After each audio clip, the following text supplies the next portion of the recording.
The Brothers Karamazov, by Fyodor Dostoevsky, translated by Constance Garnett. Book 12, Chapter 7. An Historical Survey. The medical experts have striven to convince us that the prisoner is out of his mind, and, in fact, a maniac. I maintain that he is in his right mind, and that if he had not been, he would have behaved more cleverly. As for his being a maniac, that I would agree with, but only in one point, that is, his fixed idea about the 3,000. Yet I think one might find a much simpler cause than his tendency to insanity. For my part, I agree thoroughly with the young doctor who maintained that the prisoner's mental faculties have always been normal, and that he has only been irritable and exasperated.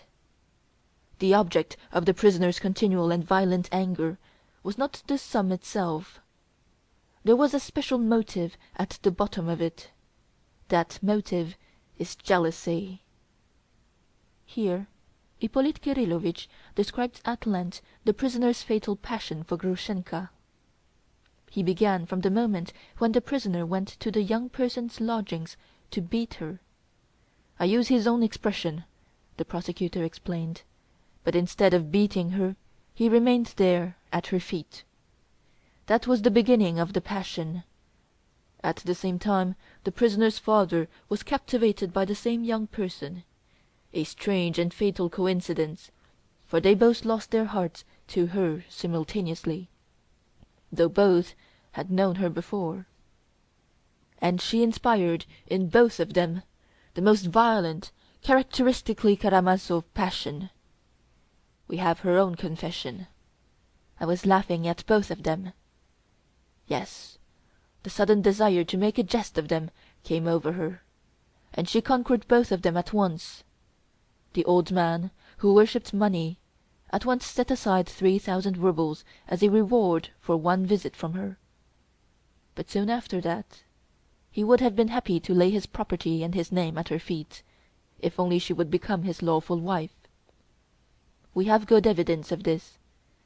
As for the prisoner, the tragedy of his fate is evident. It is before us. But such was the young person's game. The enchantress gave the unhappy young man no hope until the last moment, when he knelt before her, stretching out hands that were already stained with the blood of his father and rival. It was in that position that he was arrested. "Send me to Siberia with him. I have brought him to this. I am most to blame," the woman herself cried out in genuine remorse at the moment of his arrest. The talented young man to whom I have referred already, Mr. Rakitin, characterized this heroine in brief and impressive terms. She was disillusioned early in life, deceived and ruined by a betrothed, who seduced and abandoned her. She was left in poverty, cursed by her respectable family, and taken under the protection of a wealthy old man, whom she still, however, considers as her benefactor. There was perhaps much that was good in her young heart, but it was embittered too early. She became prudent and saved money. She grew sarcastic and resentful against society. After this sketch of her character, it may well be understood that she might laugh at both of them simply from mischief, from malice. After a month of hopeless love and moral degradation, during which he betrayed his betrothed and appropriated money entrusted to his honor, the prisoner was driven almost to frenzy, almost to madness by continual jealousy. And of whom?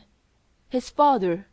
And the worst of it was that the crazy old man was alluring and enticing the object of his affection by means of that very 3,000 roubles, which the son looked upon as his own property, part of his inheritance from his mother, of which his father was cheating him. Yes, I admit it was hard to bear. It might well drive a man to madness. It was not the money, but the fact that this money was used with such revolting cynicism to ruin his happiness. Then the prosecutor went on to describe how the idea of murdering his father had entered the prisoner's head, and illustrated his theory with facts. At first he only talked about it in taverns. He was talking about it all that month. Ah, he likes being always surrounded with company, and he likes to tell his companions everything, even his most diabolical and dangerous ideas. He likes to share every thought with others, and expects for some reason that those he confides in will meet him with perfect sympathy, enter into all his troubles and anxieties, take his part and not oppose him in anything. If not, he flies into a rage and smashes up everything in the tavern. Then followed the anecdote about Captain Snegiryov. Those who heard the prisoner began to think at last that he might mean more than threats, and that such a frenzy might turn threats into actions. Here the prosecutor described the meeting of the family at the monastery, the conversations with Alyosha, and the horrible scene of violence when the prisoner had rushed into his father's house just after dinner. "I cannot positively assert," the prosecutor continued, "that the prisoner fully intended to murder his father before that incident. Yet the idea had several times presented itself to him, and he had deliberated on it. For that we have facts, witnesses, in his own words. I confess, gentlemen of the jury," he added, "that till today I have been uncertain whether to attribute to the prisoner conscious premeditation. I was firmly convinced that he had pictured the fatal moment beforehand, but had only pictured it, contemplating it as a possibility. He had not definitely considered when and how he might commit the crime. But I was only uncertain till today, till that fatal document was presented to the court just now. You yourselves heard that young lady's exclamation, 'It's the plan, the programme of the murder.' That is how she defined that miserable, drunken letter of the unhappy prisoner.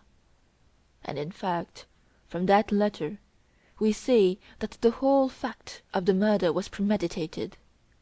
It was written 2 days before, and so we know now for a fact that 48 hours before the perpetration of this terrible design, the prisoner swore that, if he could not get money next day, he would murder his father in order to take the envelope with the notes from under his pillow, as soon as Ivan had left. As soon as Ivan had gone away. You heard that, so he had thought everything out, weighing every circumstance, and he carried it all out just as he had written it. The proof of premeditation is conclusive. The crime must have been committed for the sake of the money. That is stated clearly. That is written and signed. The prisoner does not deny his signature. I shall be told he was drunk when he wrote it. But that does not diminish the value of the letter. Quite the contrary. He wrote when drunk what he had planned when sober. Had he not planned it when sober, he would not have written it when drunk. I shall be asked, then why did he talk about it in taverns? A man who premeditates such a crime is silent and keeps it to himself. Yes, but he talked about it before he had formed the plan, when he had only the desire, only the impulse to it. Afterwards he talked less about it. On the evening he wrote that letter at the Metropolis Tavern, contrary to his custom, he was silent, though he had been drinking. He did not play billiards. He sat in a corner, talked to no one. He did indeed turn a shopman out of his seat, but that was done almost unconsciously, because he could never enter a tavern without making a disturbance. It is true that after he had taken the final decision, He must have felt apprehensive that he had talked too much about his design beforehand, and that this might lead to his arrest and prosecution afterwards. But there was nothing for it. He could not take his words back. But his luck had served him before. It would serve him again. He believed in his star, you know. I must confess, too, that he did a great deal to avoid the fatal catastrophe. Tomorrow I shall try and borrow the money from everyone, as he writes in his peculiar language, and if they won't give it to me, there will be bloodshed." Here Hippolyte Kirílovich passed to a detailed description of all Mitya's efforts to borrow the money. He described his visit to Samsonov, his journey to Liagavy, harassed and jeered at, hungry after selling his watch to pay for the journey, though he tells us he had 1,500 rubles on him, a likely story, tortured by jealousy at having left the object of his affections in the town, suspecting that she would go to Fyodor Pavlovitch in his absence. He returned at last to the town, to find to his joy that she had not been near his father. He accompanied her himself to her protector. Strange to say, he doesn't seem to have been jealous of Samsonov, which is psychologically interesting. Then he hastens back to his ambush in the back gardens, and then learns that Smerdyakov is in a fit, that the other servant is ill. The coast is clear, and he knows the signals. What a temptation! Still, he resists it. He goes off to a lady who has for some time been residing in the town, and who is highly esteemed among us, Madame Hohlakov. That lady, who had long watched his career with compassion, gave him the most judicious advice to give up his dissipated life, his unseemly love affair, the waste of his youth and vigor in pot-house debauchery, and to set off to Siberia to the gold mines. That would be an outlet for your turbulent energies, your romantic character, your thirst for adventure.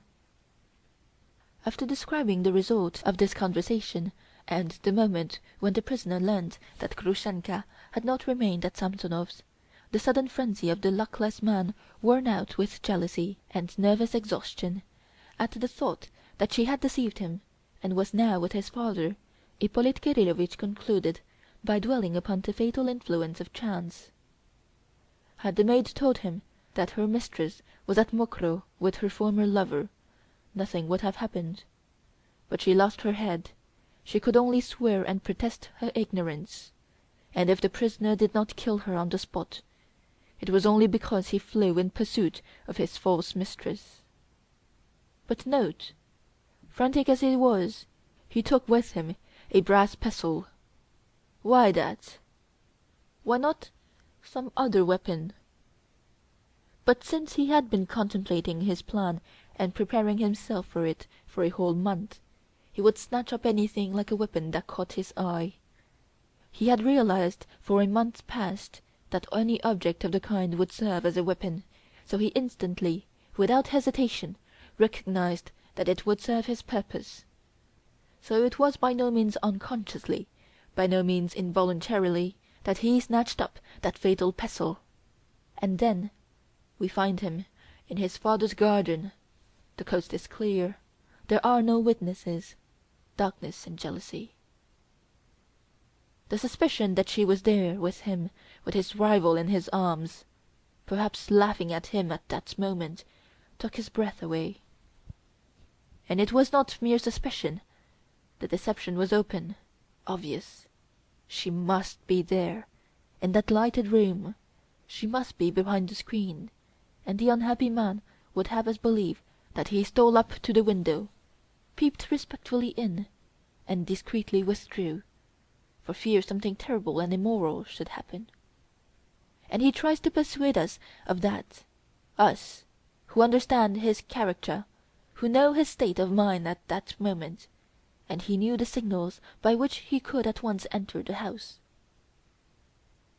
At this point Hippolyte Kirílovich broke off to discuss exhaustively the suspected connection of Smerdyakov with the murder.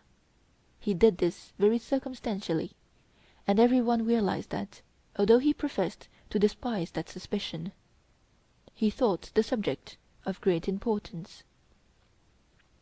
Chapter 7 of Book 12